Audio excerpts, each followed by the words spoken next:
We got 4 people waiting right now. Sweet. It looks like we're live here soon. Oh. Huh? Are we live?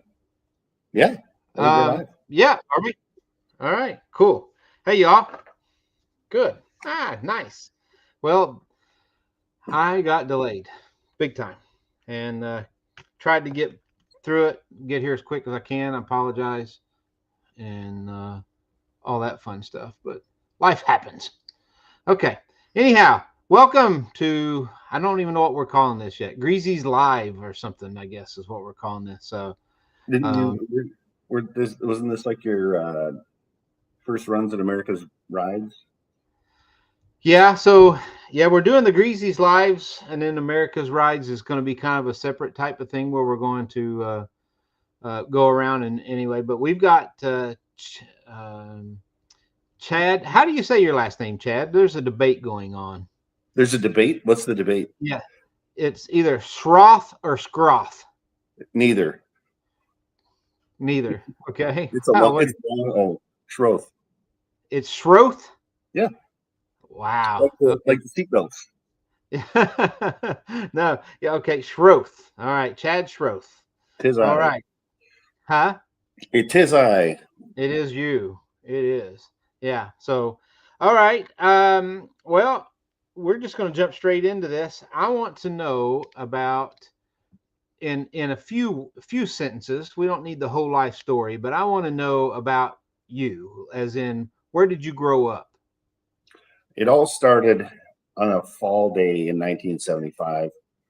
Okay. At 7:36 p.m. on a Monday. Yep. I was born.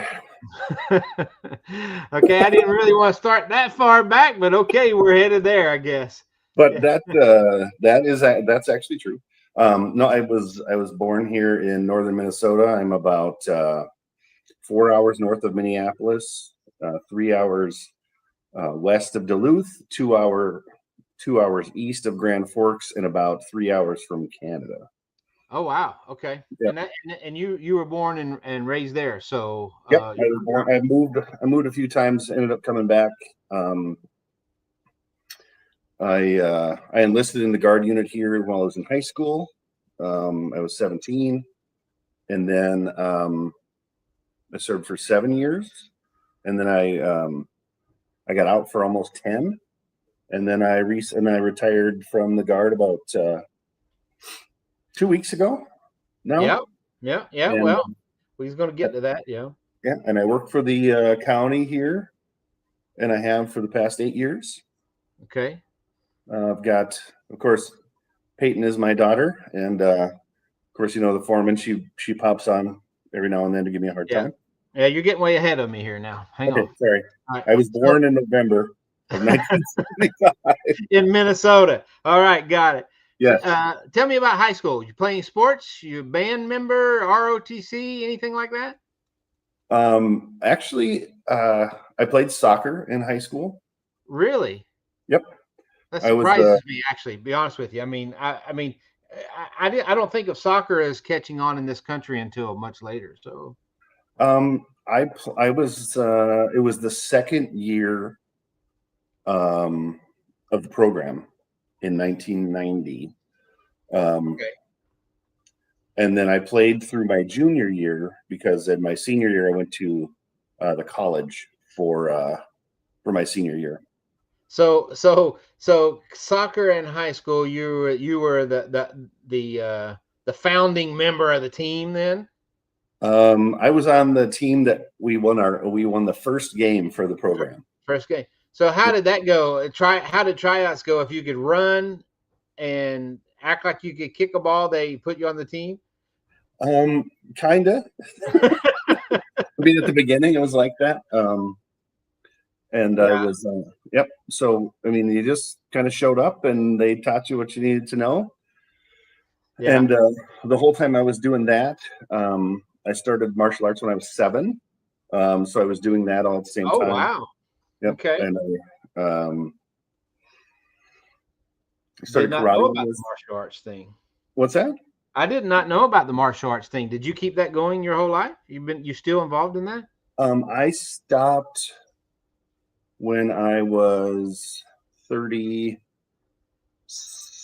or 38. Okay. I took a bunch of years off because I moved away from here. And then when I moved back, I started up with one of my old instructors, and my mentor. Actually, I met him when I was 11 and he was 19. Yeah, I studied karate from age 7 until 13, and then I did taekwondo from 11 up until I was about 20, and I stopped competing because I was starting to get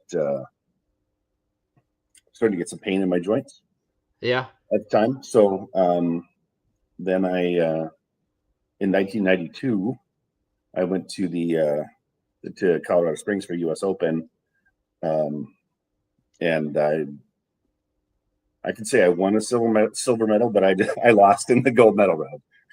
Oh wow. Okay. Well, hey, yeah, If that's pretty daggone good.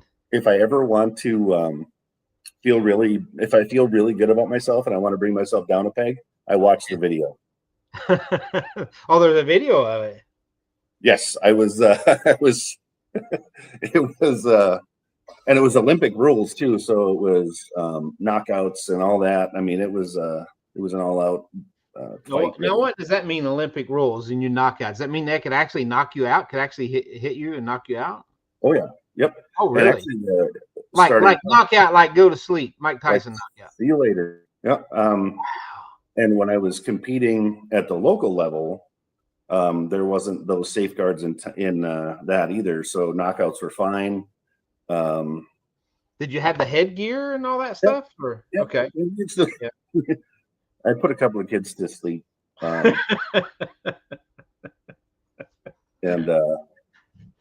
yeah, so broke my nose a few times because I always thought my hands were faster than my face.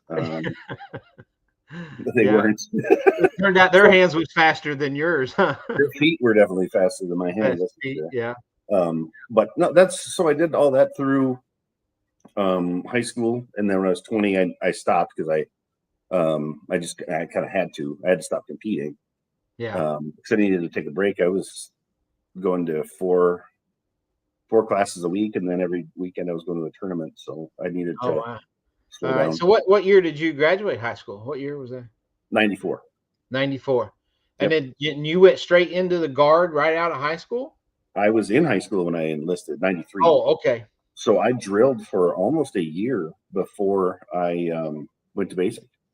Oh, really? Yep. So I knew how to assemble, disassemble every weapon we had, including the grease gun, the 45 subcat. So what did that make boot camp like for you then? I mean, it made a lot of things easier. I mean, I didn't get yelled at for not knowing how to take apart an M16. Right. But in a way, it kind of was a little bit of a hindrance because I was always being, anybody who all the National Guard people had already drilled for a while, so we had already done a bunch of things. So we had to just wait. So they always tell us not to get ahead, and then if we did get ahead, we get yelled at for that kind of stuff. Yeah. But yeah, and so I was like I said, I went to basic training at Fort Benning. Now it's called something else, but it'll always be Fort Benning for me. Yeah, sure. And it was very humid. I got there in July, and oh wow, it was 1.5 million degrees and 1,000,000% humidity. And then I left there in November. On the 4th, it was the day after I turned 19, and Busted Radio was picking on our heads. Yeah, I've seen that. Thanks, Chris. Anyway, I left Fort Benning, Georgia. It was 80 degrees. Yeah. I landed here at the airport. It was 10 and snowing sideways. Yeah, that was a little shock. Yep. And of course, that's when you had to fly in your uniform. And I left in July with, so I had no winter anything. Oh, right. Yeah. Yeah. And our airport was really small at the time, and we got off outside. Yeah. Snowing sideways. Oh, yeah. Yeah. Yeah. Yeah. So I was quite cold, and I had been up since like 3 o'clock in the morning. So I was just exhausted and cold, and Mm-hmm. Now, yeah. did you now you obviously you're in the National Guard at this point. You've finished through boot camp. You're in the National Guard. Yep. You're serving there, and you work for the county today, right? Is that right? The county or the government, city government, or something? For the past 8 years, I've been at the county. Oh, okay. So what job did you do when you was in the Guard? Then what was you doing then? An infantryman. I was a mechanized infantryman. My MOS was 11 Mike, so 11M. And what did you do in the civilian world? I was just going to college at the time. Oh, okay. Part-time jobs and stuff. Yeah. I studied history and philosophy in college.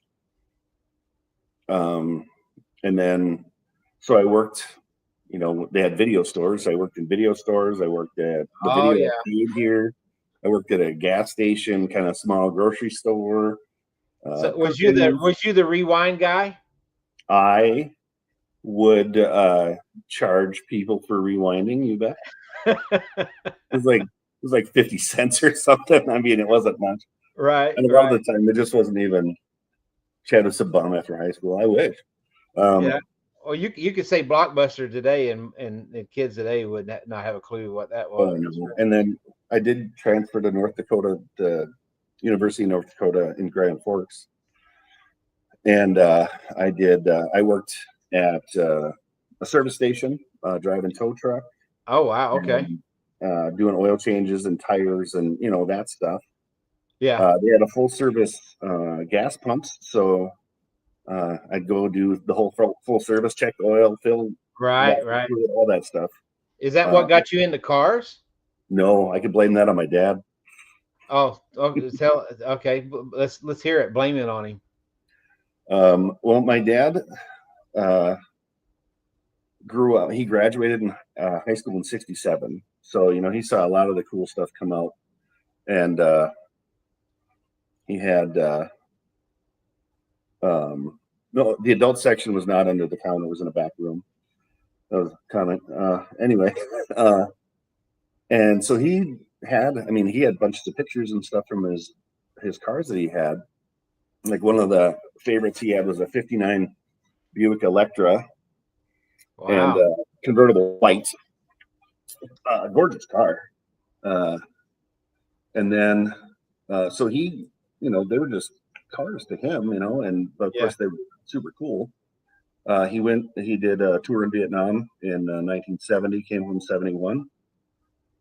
My brother was born in Germany after that, 71. I came along in 75, and we always had,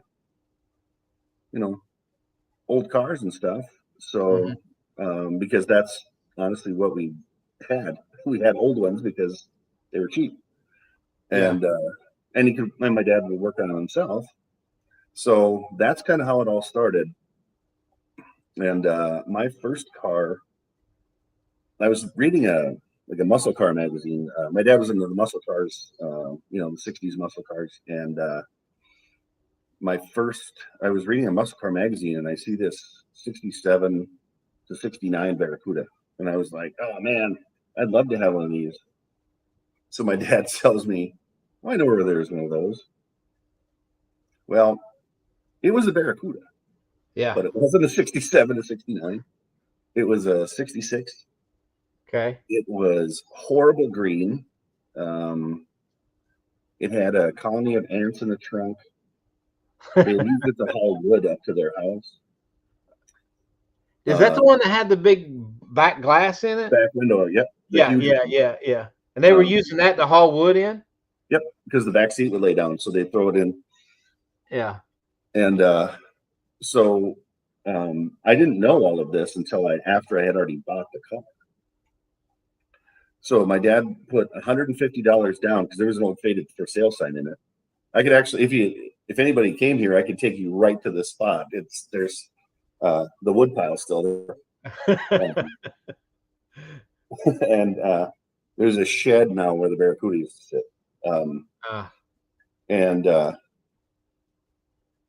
so he put $150 down to hold this thing. And so I asked my mom if I could take the money out of my savings account, and she reluctantly agreed. We we went over, and I paid this lady, and I was so excited. And I walked down there, and I went, ugh, because it was terrible. I wanted my money back so bad. It was terrible. He said it ran, and had no brakes. So what my dad did is my mom and dad went over there like the next weekend, or like that later that week or that weekend, and my dad broke or cut the brake lines and twisted them around the vice grip and bled the front brakes so he could drive it home. yeah. And he drove it home. Had the Commando 273 in it, so it was the biggest and most horsepower you could get in '66. Yeah. So it was one of 7,500 with that engine that wasn't a Formula S. The Formula S was one of 3,500. So, and they only made like 24 to 27,000, somewhere in there in '66 because it was a 1 year only body style. And I had that car for 21 years. Oh And, my. yeah. And I didn't have the money to redo it from when we got it home. I was 13 when I got it, and it was I was broke, going to college and stuff, so I had to sit. And I drove it to high school, and I drove it a lot, and then things started needing to be done, and I didn't have the money, so I stored it for a better part of 10 years, and then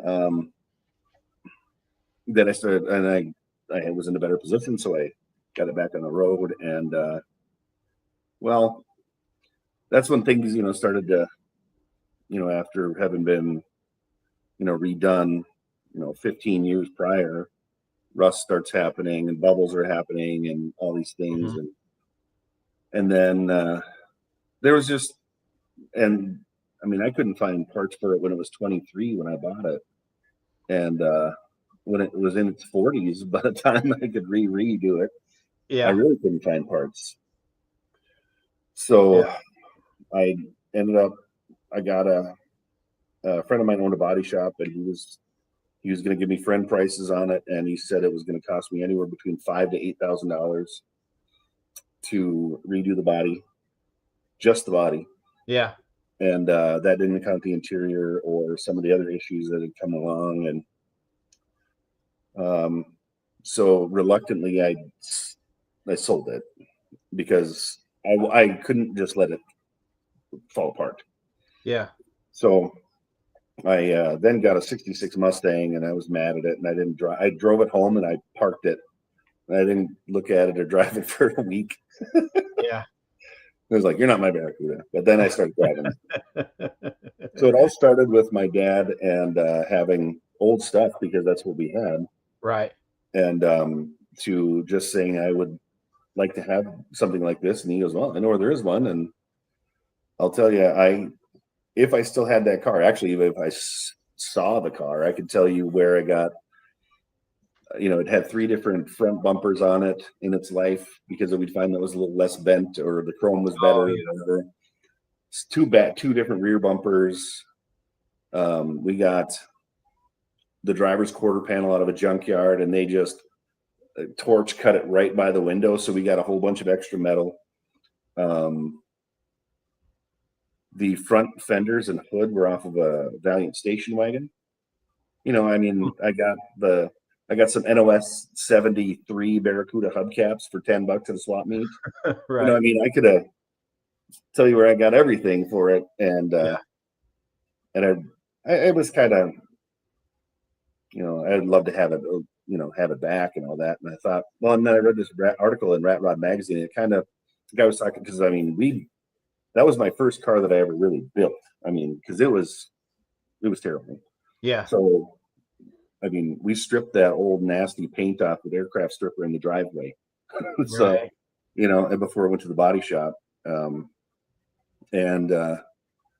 so my dad kept track of how much he spent, and then I was, to pay him back. Well, when I graduated, I got the title signed and the keys in an envelope with a paid in full kind of thing, because I did well in school. So Yeah. Now, what was you didn't say, you said you paid 150 down. What was the total cost of the car? $500. $500. Yep. And You said it drove had they had the slant six in it?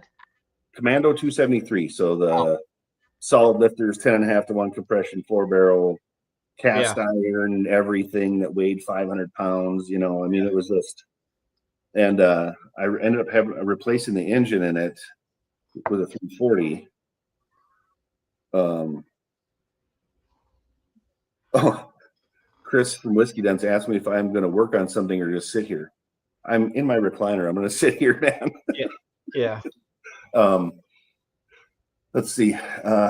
So it, I would love to have another one, and I've decided that I will have another one. I know where there's a couple, but when I replaced the engine, I kept the 273, and I moved, and I took it with me, and I mean, I had it up till about 2 years ago, and I sold Really? it. Yep, and I sold it when Peyton was 1. Oh, So wow.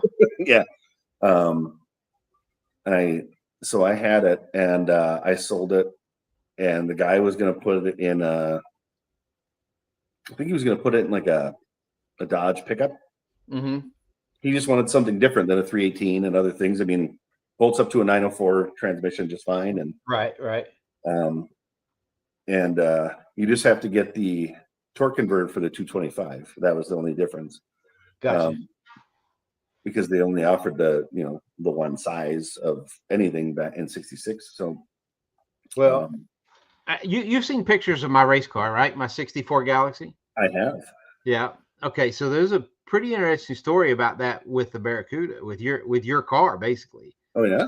Yeah, because when I got my Galaxy, I got that out of a junkyard. I mean, it was $300. I got it out of a junkyard, but the guy was trying to get me to buy, and that body style, I don't know Mopars all that well, but I think it was a 64 or a 65, that same body style, big back glass or whatever. 64 and 65 looked the same.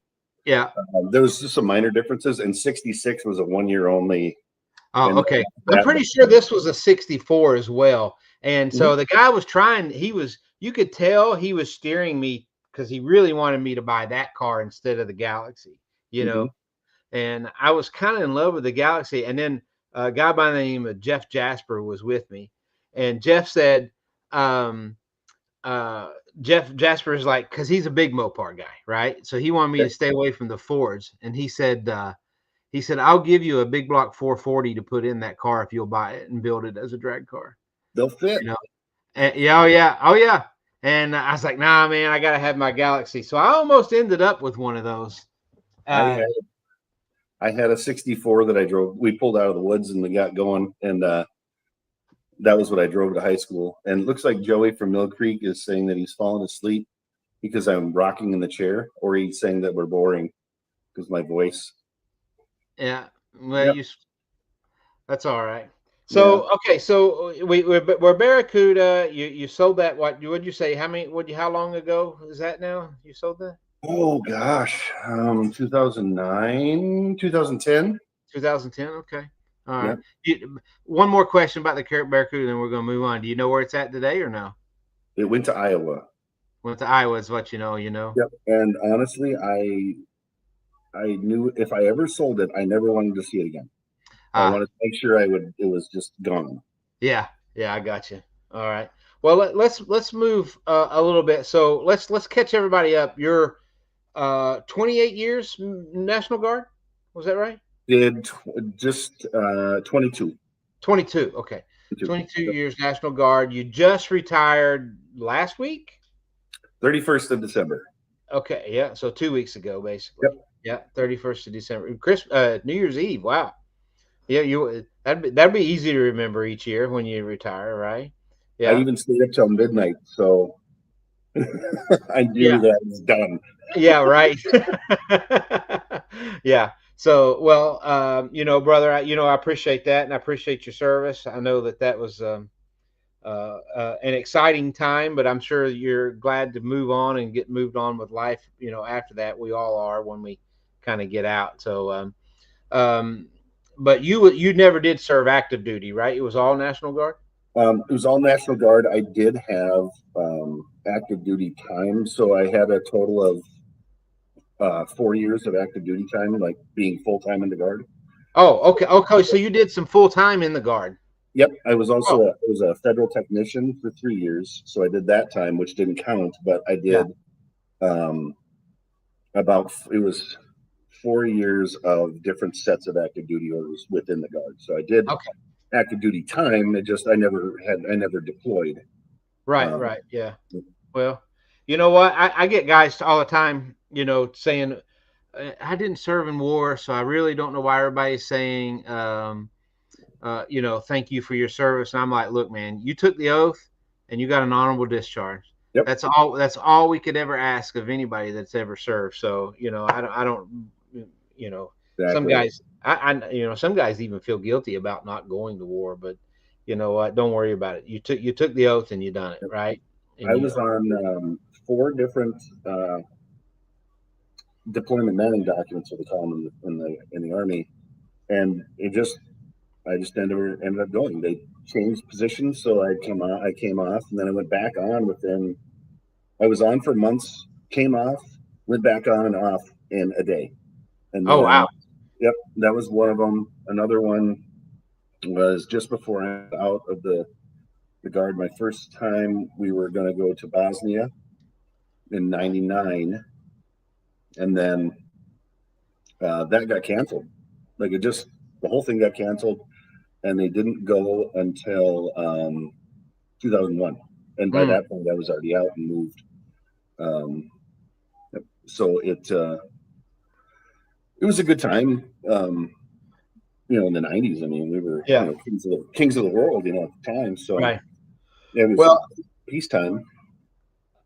a couple of things I want to know, and so I've got it in my notes here. So let's talk about the very first one. Okay. The very first thing I want to know, because you've got a lot of people that follow you on here that probably know the answers to these questions. But if 5 years from now, when they pull this out of the archives, they're going to be like Chad Schroth. Uh, With uh, growth, that's another one here. yeah, yeah. So, but anyhow, I want to know how Honest Peyton's Speed Shop, how that idea came about. What happened? How did that happen? What's? It's a I humorous don't know. story. It starts in November of 1975. Oh my No, gosh. it uh, it honestly, I was posting pictures on Facebook of Peyton and I just doing stuff in the garage, Yeah. and this is before she was 15, and thought I was still okay.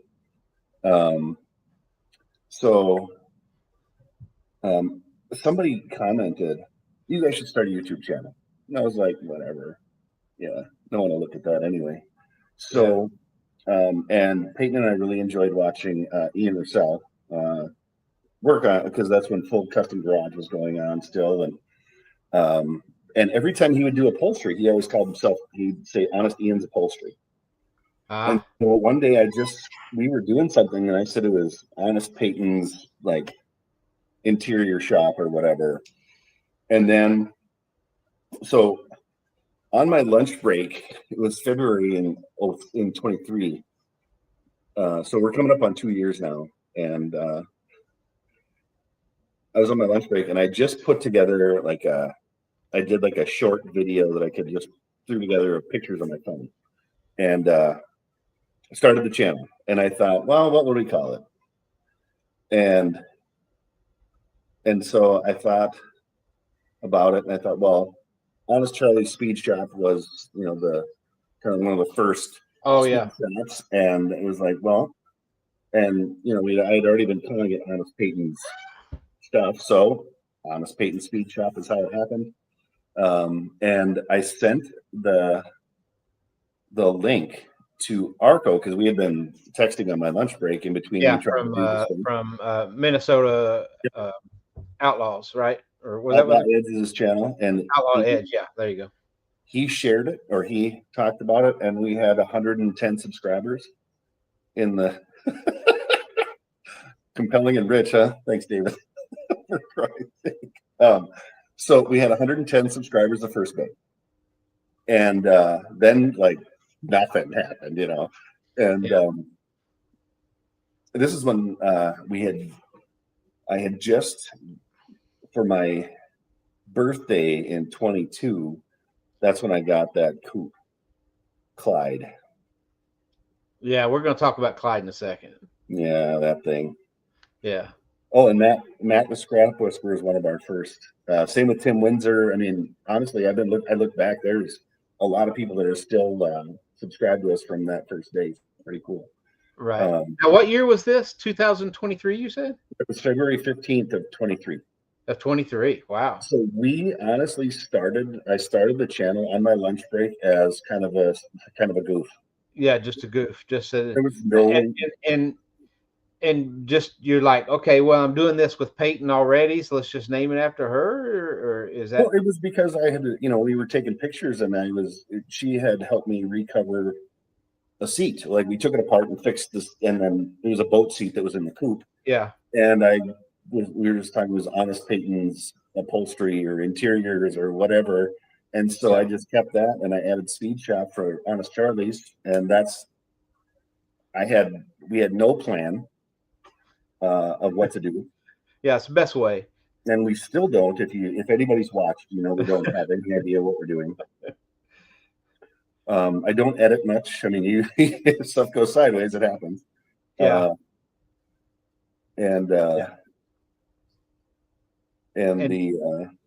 So Peyton said that she wanted to do a project car, and that's kind of how the whole thing got going. Now, is that where Clyde came from then?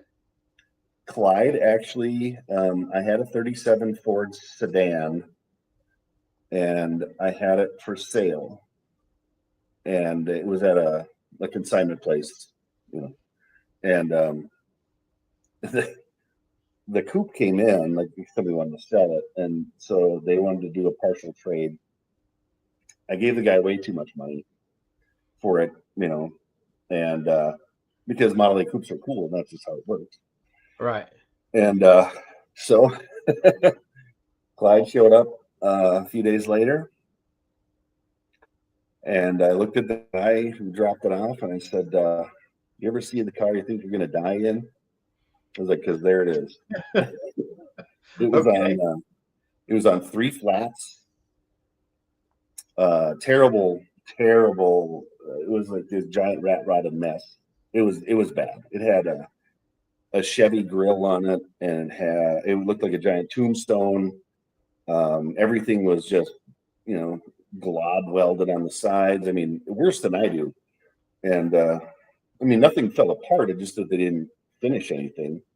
They just went for a rat rod, and so from the day he came here, I drove it from where it was parked into the garage, put it up on wheel dollies, and pushed it over to where it sat for the entire winter, where Peyton and I took it apart. Yeah. Yep. So yeah, I have a hate relationship with Clyde. Yeah. Just a drama queen, moody, Right. But for some reason, he's the face of the channel, and everybody loves that stupid thing. Well, that's because you talk trash about it. The 28 Roadster is way better. I mean, it's a way better car. It works all the time. And that one's name's Bonnie, right? Yep, we have Bonnie and Clyde. Bonnie and Clyde. Yeah. We named all of our cars. So the Barracuda was the fish because I was unoriginal at 13. Yeah. No. We've had the Mustang was Sally because it was a 6-cylinder. It was just slow. We had one called the Ick. It was a Buick Special. Okay. It was a shell, and I was going to build the thing, but I was put on a deployment manning document, so we ended up selling it. But Peyton named that one. Um, and the interesting thing is it only had 3 letters on the hood, ICK. But Peyton Oh couldn't wow. read because she was little. So Oh that's the ick. We had Clementine, which was a 74 Duster, orange. I had a shop truck that I called the shop truck. It was a 83 Chevy long box. It was lowered about 6 inches. yeah. I had a farm truck. It was literally a farm truck out of Colorado. It had helper springs that were like stacked like this. Oh nice. Oh, it rode horrible. The clutch was like, to push the clutch in, I had to put my knee on my nose, basically. But it would smoke the tires at the drop of a hat. Had a 292 in it. Betty White was the 37 Ford. I had a 72 Nova that was plain. I mean, no power steering, no power brakes, no discs. It was drums all around. It was a V8 4-speed, black, just faded out flat black, but it was rust free and interior was black. I call that one plain Jane because it had Steelies and just caps on it. Yeah. And then I had Sparky. That was a 30 Model A Roadster that had a flathead in it, an automatic. And then I had Fireball, which was my 47 Ford, flathead and a 3 on the tree. That car is only about half an hour from me, and the engine, someone blew it up. They wound that flathead out too far, and Now, when you say a flathead, you talking about the Banger or a V8? flathead V8. The one in the they were both Mercury motors. One had been bored out to the 286, and one was a 255. Yeah. And I've got my Model A up for sale. With the flathead in it, the V8. I don't know anybody who likes Model A. Yeah. I don't know either. You only had a garage full of them, but I had a guy hit me up today. He wanted to trade me a '56 Chevy for it. I don't know. Yeah, 56. It's a good year though. Yeah, it's a 2-door post, Delray interior, 210 Delray. I don't know. It's three on the tree with a 6-cylinder though. So, yeah, you could get some snort out of that 6. Yeah, I could, or I could LS it, small block it, or something, and drive it for a little bit, and then pass it on to the next guy. I don't know. We'll see. But another question. So I wanted to ask one more question about that. I'm curious about. How did Clyde get his name? Where did Clyde come from? It's weird how the cars get their names. I had a 91 or 92 Camaro RS convertible. My brother referred to it as Joe Dirt one time. That's how it got its name. I had a 27 T-Bucket. Old man down the alley from me asked me if it was some jalopy. That's how it got its name. So Clementine, I named that car before I even looked at it. So it just kind of happened. I saw that car and I was like, it's Clyde. It just happened to be Clyde. It just looked like a Clyde. Yep. And sometimes, not that they tell me their name, but they kind of tell me their name. Like, Yeah. You kind of figure it out, don't you? Like, I've got Oh, go ahead.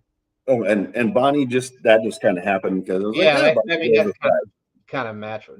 Yeah. Yep.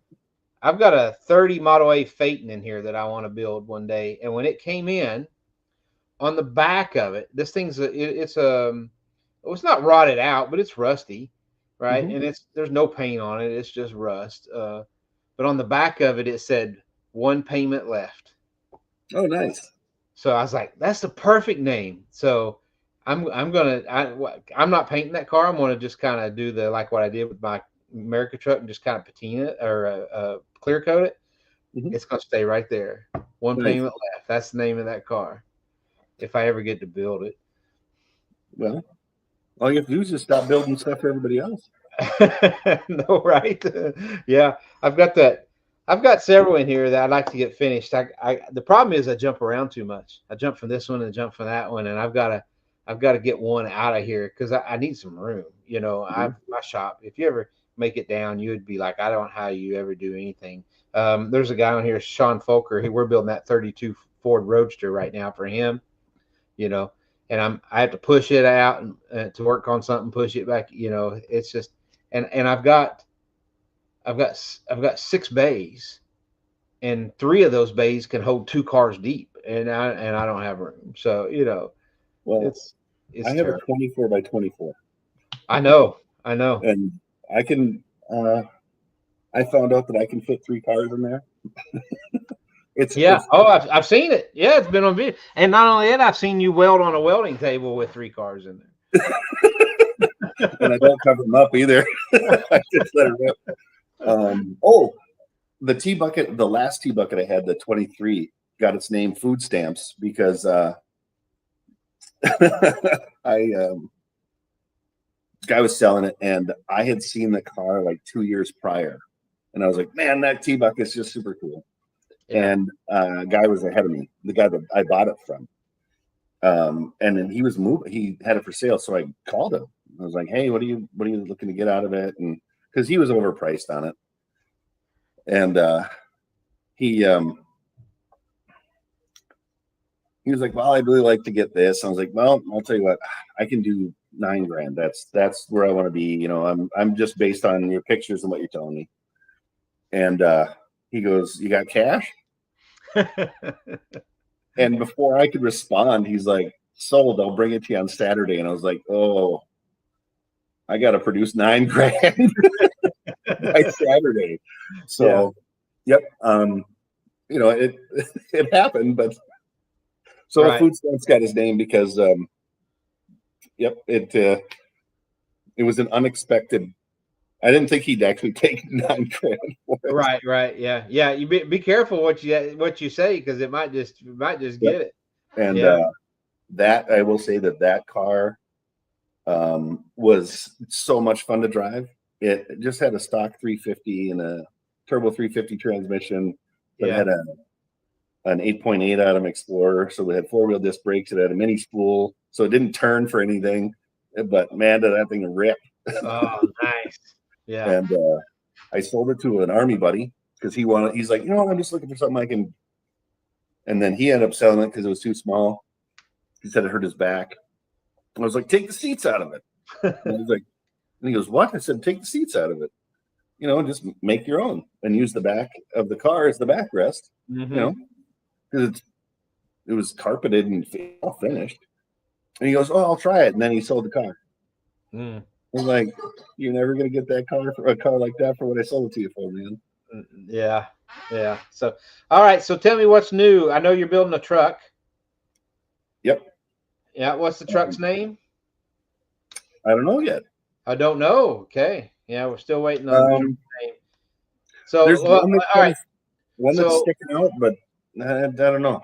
so, all right. So we're going to go to the comment section here in a minute with name suggestions. So tell us about the truck. So we somebody might come up with a name for you. It is a 1929 Model A pickup. Model A pickup. Mm-hmm. And it's sitting on what kind of chassis? It will be on a Bowling Brothers frame. Okay. It has a Pete and Jake's complete front end. Now, Pete and Jake's front end, is it straight axle or Mustang? Yep, straight axle. Straight axle. Okay. So, and they're one of the sponsors of the build, Pete and Jake's, and the Bowling Brothers too. It has a Pete and Jake's. It will have a Pete and Jake's 4-bar rear and all in American coilovers in the back, and Borgeson Vega steering box. So those are the 4 companies that, I mean, I just reached out and I'm like, hey, I'm nobody. You want to do stuff? And they were like, yeah. Well, I do remember a guy from racesponsorships.net that wrote this awesome book that taught you how to do sponsorships. So. Yep. And actually, what I did was after I reached out to the Bowling Brothers first and just kind of explained what I was going to do. And and about 3 days later, I get an email back, and he's like, "Yeah, I can, give you a discount on the frame, and we'll call me, and we'll get it in production." So that's how that started, and then they were waiting on rear ends to come in, and so he sends me an email, and he goes, "Hey, your your frame's going to be done in a week." I'm like, what? So I had to scramble to get room in the shop at that point, and then I sent an email to Pete and Jake's. I just reached out and I said, "Hey, I'm nobody, and my daughter and I are going to do some. We're going to try to build something cool," and explained what the whole thing was. And about a week later, I get back an email that said, "I think this is something Pete and Jake's wants to be a part of." Yeah. And then he put me in contact with Alden American, and they sent me coilovers, and then Pete and Jake's then put me in contact with Borgeson Steering too, and they sent the steering box. Peyton's sick, or she'd be here. She's got the flu. She wanted to tell everybody hi. Okay. Hi, Peyton. Yeah, she said she's still alive. She had a fever almost 102 yesterday. Oh, wow. Yeah, she's been really sick. So the flu is going around our area really bad right now. that's what I was getting ready to say. So it's been going around. Yeah. Yeah. It's been going around here too. Yeah. Down in South Kakalaki. So Pete and Jake's Bowling Brothers. Yep. PB and J. Yep. There you go. The Yeah, PB and J Model A. Yep. And so it came with the story behind the truck. It was the guy I bought it from was his uncle's truck, and he drove 1,000,000 miles in it, as a kid. Because it was sitting in the trees, and over the years, parts started to leave. They sell them off or whatever. Well, and after a while, it was just the body in the bed, and so his uncle asked him if he wanted a truck, and he said yeah, and he goes, "Well, there's not much left." And well, we got it home, and then the guy got it from his son was like, "I'm going to build it." And well, he started doing stuff to it when he was 20. The son was 25, I think. That's the age I remember. And now the son's 38, and it didn't change from 25 to 38. So he said it was time to.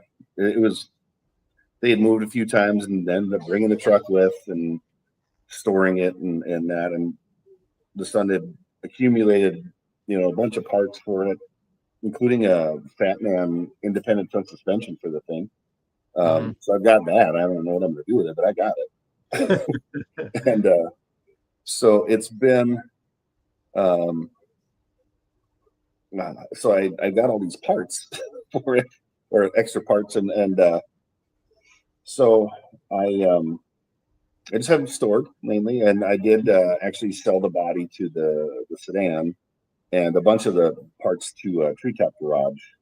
So I kind of put together a Hot Rod 101 or Hot Rod starter kit for them, right? With a front end and a rear end and a body, right, yeah, all sorts of cool stuff. And so he brought the truck to me because I had that was during the time when I hurt my back and I literally couldn't do anything. I was out of work I was off work for a couple of weeks, and I will, Tim. I'll make sure to tell her. And he brought it here. My stepson came, and Peyton came home from school, and we put everything we could in the garage, and anything that could just stay outside just stayed outside. Right. And so as far as the build plan for that, I have an S10 rear end that's going to go in it. Well, it's underneath it now. It's got 3 356 gears, I think is what it says on the back on the Good pumpkin. gear. Yeah. And it's limited slip. I'm going to be using a power glide, and that's about all I've got so far. Okay. I made a What trade engine? deal. Did you say what engine? Well, it's going to be a Chevy something. I don't know yet. You know, it'll probably only be the small block because I can find one tomorrow if I want to. Right. But and I've got a set of headers for it. And I've got a bunch of stuff. Yeah. So that so the plan is to make a definitely not a show car because that's not what we want to drive the thing. Because if I did a show car, I'd never get it done. But not as beat down and dirty as Clyde, and not as nice as the Roadster. Somewhere in between. Mm-hmm. It's kind of gonna be our jalopy shop truck kind of thing, and we hope to have a lot of fun with it. And I'm guessing that it'll ride nice compared to Clyde. Oh yeah. Yeah. Because Clyde's got coilovers, but it's got a buggy spring in there too for the panhard bar. And it's channeled, and the front's it's a rough ride. It hurts your back just thinking about going over a bump. Yeah. But I'm planning on taking my time with it. I'm not going to rush anything, and just not going to,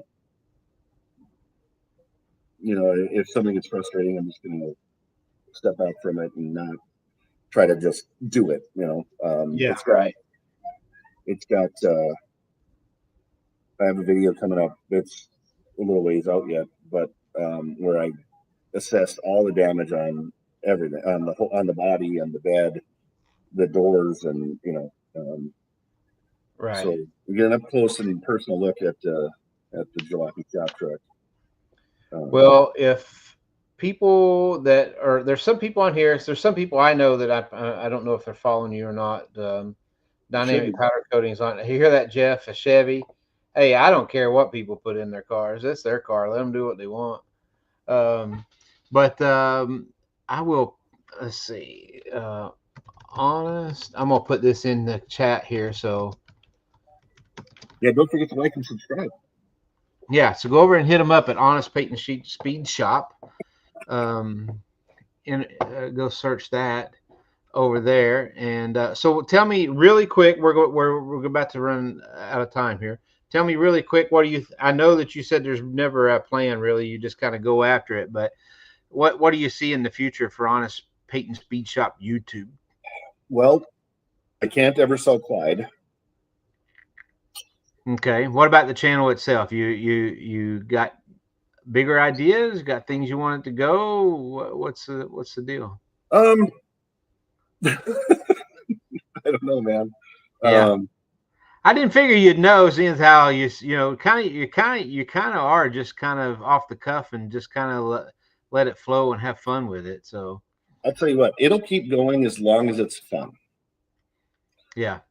The day I stop having fun, I know that. I mean, Peyton is 15, and it's not cool as cool as it was hanging out with Dad in the shop. And she still comes out, and and I'm guessing she'll make guest appearances on the channel we started. And I hope she said she wants to get involved in the full build, and I hope so. But the day it stops being fun is the day I'll just shut it down. Yeah, gotcha. Yeah. Will there be more junk that I buy? Oh yeah. Will it make the foreman not happy? Mm-hmm. Because I have to fill up Minnesota's smallest junkyard again with stuff. So yeah. 25-cent self-guided tours, by the way. You just gotta put a quarter. Yeah. But so that's kind of the plan. I have a Roadster body that is in pieces in my parts depot, I call it, so the shed, and a Model T frame that's very good condition. It's straight.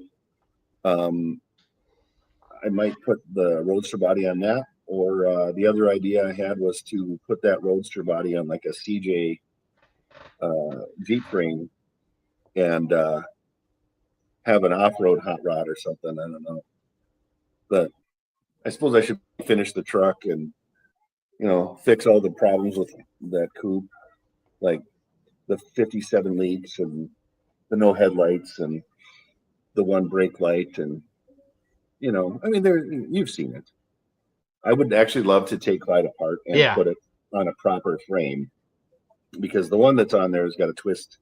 The front one is kind of like that, it kind of bows out. The other one's kind of tipped over. I mean, and they're boxed with like 1/4-inch plate on both sides, and it looks terrible, but it's not going to fall apart. And I think at some point I'll have to take Clyde apart and be Clyde 2.0 or something. That might have to come before I do that roadster. Well, let me see. Maybe I'll sell them all. I'll sell them all and I'll start, driving tuners. You do what? Sell all the hot rods and just like start building like Fast and the Furious cars or something. I don't fit very well in those cars, but no, I'm not gonna. My stepson, he's a import, tuner kind of guy, and so I question how I failed, but it's okay. Right. So I take him out to the garage. I'm like, no, this is a real car, no. But actually, he and his friends, they work on their stuff and they do it all themselves. So I mean, it's just hot rod in a different way. So it's pretty cool. Yeah. Well, man, I sure do appreciate you coming on and spending some time with me today. I think that one of the things that for me, I've always wanted to know the answers to these stories, because you watch your YouTube channel, you feel a connection, but you never really get to know the story behind the story, if that makes sense. Yep. And so I really appreciate you sharing. A couple of things that I noticed from your channel is that Peyton absolutely loves and adores you and cherishes her time with you out there. You can see that. That's obvious. And I'm serious. And the next thing is I did not know that about the Barracuda, and that story was actually touching. I mean, that was really pretty daggone cool to find out that you like that car that much. So I really appreciate you sharing that story with us. And actually, a few people even actually commented in the comment section during that. It was like, hey, that was a cool story, I'll tell you what, and the car was white with a black stripe. Not the Barracuda 66 had like a 2-inch stripes and then like a 3/4-inch stripe on the outside. It was kind of 4 stripes. Yeah. And what we did is we had just enough money to put 1 4-inch stripe down the center of the car in flat black. Nice. That's all we had. And it was white, because white was the cheapest paint at the time, and it had a black pinstripe down the body line. And I found a white 66 Barracuda. The interior is black. Mine was tan and white, but and mine was an automatic on the column, so was this one, but it's a slant 6, and I don't really care. I mean, I could get a 318 or a 340 or 360, right. If I wanted to. But and I'm looking at it, and I was like, you know what? That would be pretty cool to have another one. And well, you need to get you another one. You should. Yep. Yeah. It's and I actually had the car on the road, and sorry. Oh, no problem. I was like, hey. Well, I was bringing this up so I could talk about next week's guest, and then I hit the button by accident. Sorry. Oh, okay. And then, when Peyton was born, the car was on the road, and I got the car ready to bring her home in it. Got the base for the car seat where it would fit in there and work, and be all like it was supposed to. And then this was all during the time when I was questioning whether or not I should keep it because we didn't have any money. And my stepdad looks at me and goes, "You bring her home in that car, you're never going to sell it." He goes, it'll just, your concern of it falling apart or, kind of going to waste while you don't have any Yeah. money, might come true. So I ended up not bringing her home in the car. Plus, it was horribly loud, and it was fantastic after I put that 340 in there.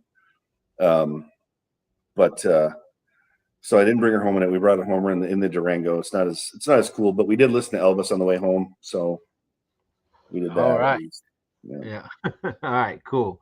Well, thanks, man, for coming on. I appreciate it. I Yeah. enjoyed your story. I liked it. Guys, if y'all want to tune in next week, we've got Mr.